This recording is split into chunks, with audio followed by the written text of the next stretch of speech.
So Reluctant Old Gamer here. This episode, we're going to do Wounded and Kills. In this episode, you'll actually see I get to shoot people, and I actually get to wound them. What happens normally is I end up dying first. So here I've taken out a guy up on the roof, and then of course I got hit with a Panzerfaust. That seems to be a weapon of choice for some of them. Then I spend a lot of time running around. I found that right now I'm using what's called a grease gun. It's a submachine gun. And I found it easier for me to use only because I don't have the hand and eye coordination that someone with a rifle might have. You'll also see that a lot of the people that I'm shooting at are jumping around. I don't seem to jump around anywhere near as much.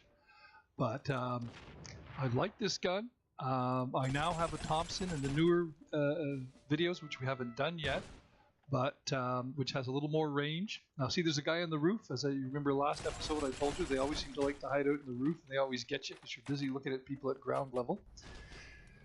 This guy here, I shoot at him, managed to wound him, but he's got a much higher powered rifle and he's able to take me out. I've spent a lot of time hiding, and they come up behind you too. It's actually better if you could work as a team, if you could get a couple of people to play, and then you're in the same room, like on multiple computers. You can actually work really well as a team, and that's what happens a lot of times, is that you'll get this teamwork going. There'll be 2 of you or 3 of you who are sitting beside each other, each on their own computer, and so you can say, yeah, there's a guy here shooting, or this is happening, or that's happening in real time.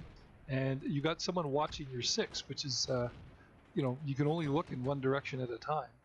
So that would really make things a lot better. The grease gun, the M3 grease gun, does not have the range that, say, a rifle has, or the hitting capacity.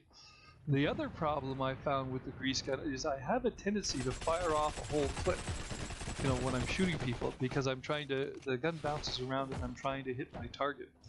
I would be better off shooting in shorter bursts. In fact, that's what I do now with the Thompson, much shorter bursts.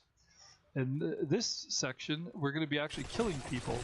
See, I've got him right away. If I'm close enough and you give him a blast, I mean, he's just out of there.